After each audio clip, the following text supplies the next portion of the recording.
Hello and welcome to Global Eye. I'm Parikshit Luthra. We are starting the show focusing on the Bangladesh Prime Minister Sheikh Hasina's visit to India. This is the first bilateral visit to India by a world leader since Prime Minister Modi took charge for the third term. This will be Sheikh Hasina's second visit to India in 15 days after she attended the swearing-in ceremony of the new government and third visit since September 2023 when she came for the G20 summit. Bilateral trade between India and Bangladesh stands at $16 billion annually. Bangladesh exports to India amount to $2 billion. Both nations are likely to sign several MOUs to increase bilateral trade and strengthen the relationship. The issues likely to come up for discussion during her meeting with Modi include Dhaka's plan to develop cross-border Teesta Special Economic Zone, renewing the Ganga Water Sharing Treaty, supply of essential food items like wheat and onions, and management of the Mongla port, which is the second busiest port in Bangladesh after Chittagong, and India is considering developing it on the lines of Chabahar in Iran and Sitwe in Myanmar. China has already made a formal proposal for taking up the $1 billion project to develop the Teesta River, and India has raised security concerns over this as it is a border area. There will be discussions around the deteriorating situation in Myanmar, which shares its border with both India and Bangladesh. Joining me now is Shamsher Chowdhury, former Foreign Secretary of Bangladesh. He's also the recipient of Bir Bikram, the third highest gallantry award in Bangladesh. Also joining us is Ambassador Shashank, the former Foreign Secretary of India. Mr. Chowdhury, if I can begin with you, let me ask you about the significance of this visit. Sheikh Hasina, the Prime Minister of Bangladesh, is visiting India for the second time in 2 weeks. Next month, she heads to China. What is the strategic importance right now, according to you? Thank you very much, Parikshit. But before I go to answer your question, let me say how wonderful it is to see my old friend Shashank. We were foreign secretaries together at the same time, and I really enjoyed working with him. In fact, I hope Shashank recalls that the land boundary agreement that eventually the Prime Minister Sheikh Hasina's government signed with India, Shashank and I was involved deeply in doing the initial paperwork. So nice to see you, Shashank. I hope you're keeping well. Thank you. Thank you very much. This is undoubtedly a very important visit, and not just for the substance of it, but also the timing.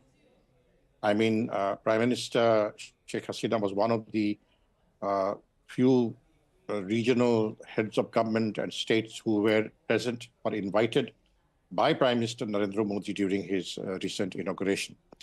But that was not bilateral, that was for a different occasion, although they had some discussions during that visit.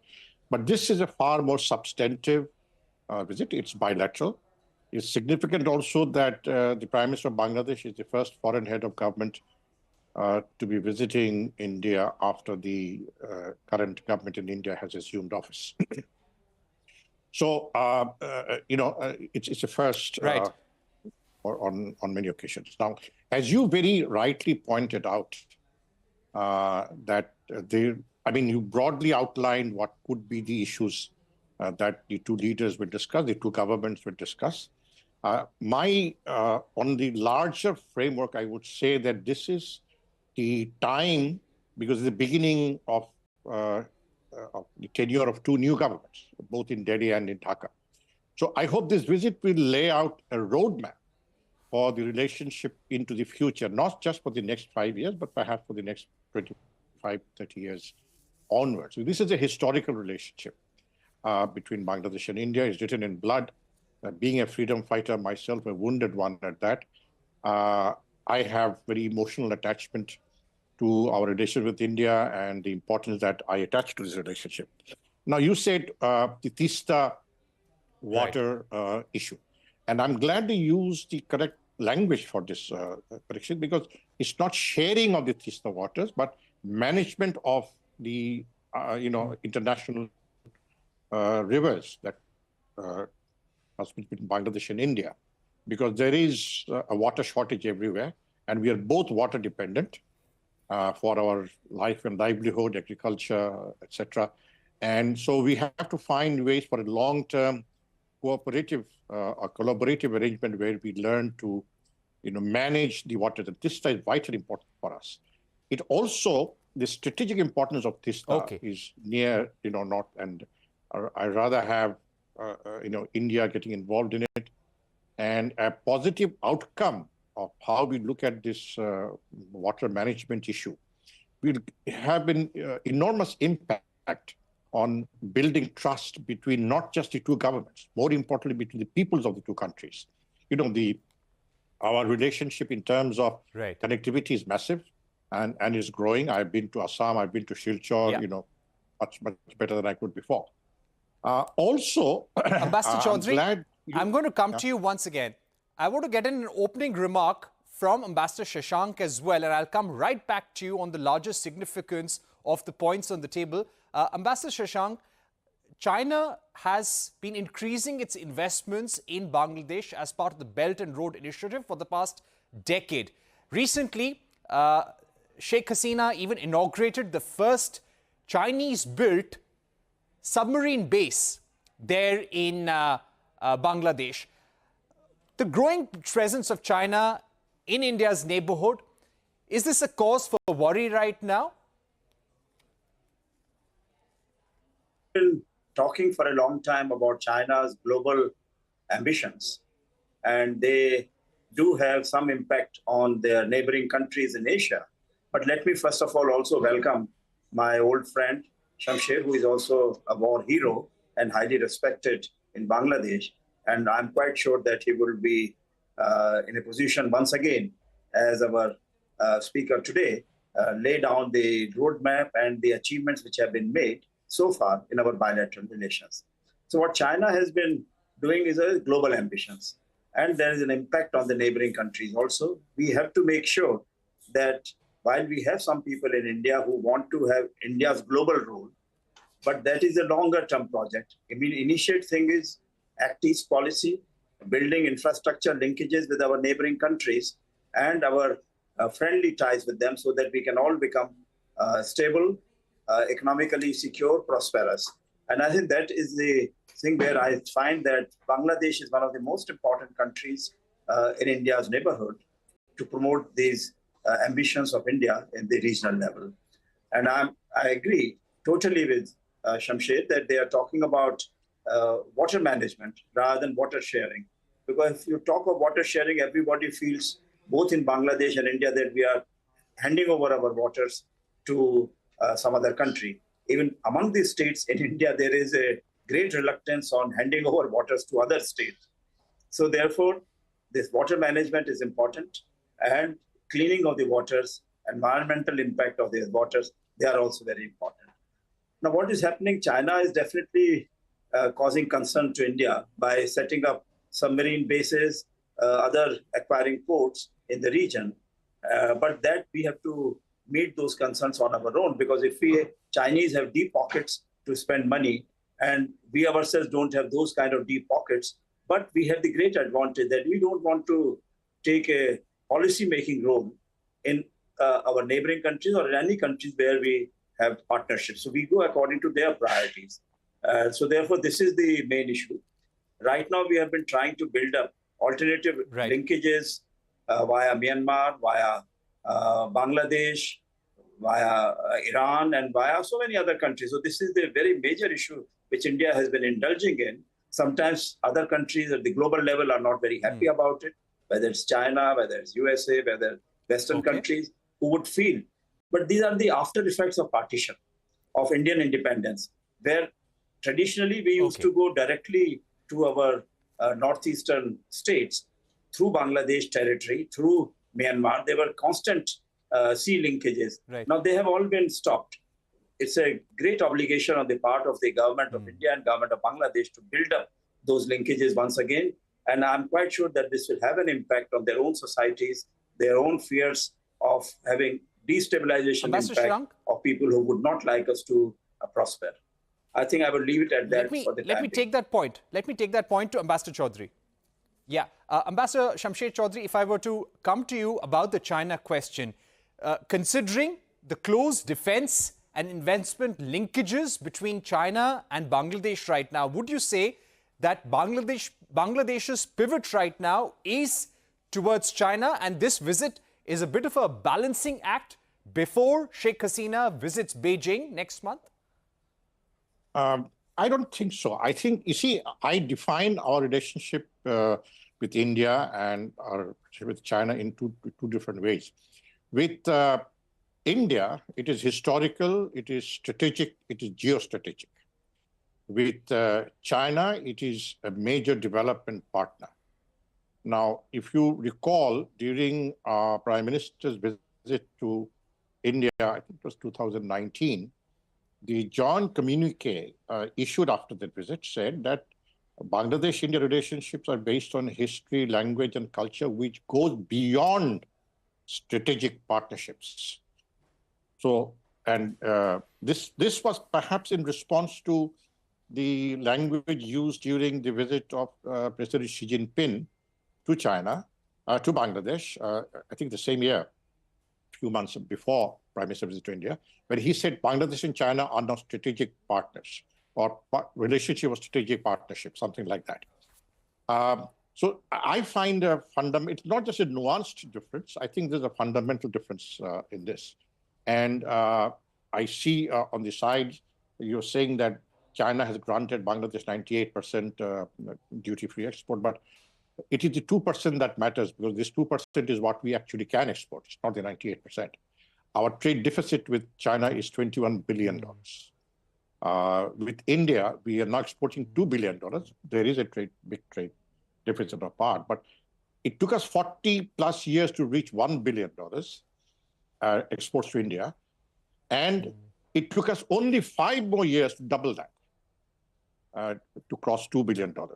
But to China, our exports are less than $1 billion, hang around $900 million. So in terms of trade, the figures are misleading. Yes, China is one of our biggest trading partners, but it is mostly import from China, not so much export from Bangladesh.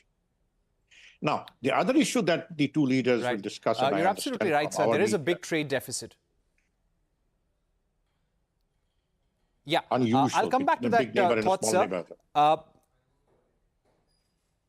Okay, absolutely. Ambassador Shashank, what do you think will be the priority for Prime Minister Narendra Modi when the two leaders sit together? Do you think there are some immediate concerns of importance that both leaders would like to thrash out, something that India would like to prioritize? Well, Prime Minister Modi has given a target to the government that within the first 100 days, we should be able to carry out some very meaningful projects and complete them. I'm quite sure that Bangladesh Prime Minister has also similar concerns to prove her decisive role in taking Bangladesh forward. And India and Bangladesh, I think right now are in the right trajectory. They are moving closer together. They are both very secure in their thinking that the only way they can remove the destabilizing forces within their own countries is by cooperating with each other in a very clear-cut manner. I think this seems to be one, and this will include the frequent exchanges at various levels, and above everything else, as we were talking about the infrastructure connectivity-related projects, which have been talked about in various other regional multilateral forums also. And then there was a feeling that we should build a bilateral, trilateral, quadrilateral type of relations so that we can, whatever advantages we can get through these relationships, we do that. And I'm quite sure that this is building up very well, and we should be inaugurating this new connectivity between our Northeast and Chittagong port and be able to increase our trade through this, apart from Siliguri corridor, the trade linkages from between Northeast and India through Bangladesh port by September. Right. Okay. My final question to Ambassador Shamsher Chowdhury, as we're running out of time. Ambassador Chowdhury, briefly, if you could tell us what would be that one priority that Sheikh Hasina would have, which can really cement India-Bangladesh ties in the long term? Yeah, I think this is a very pertinent question. It's a question of fighting perceptions or dealing with perceptions that are in Bangladesh.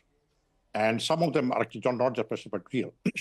You see, India has a very generous line of credit for Bangladesh. It's $8 billion, which is India's largest commitment to any country in the world.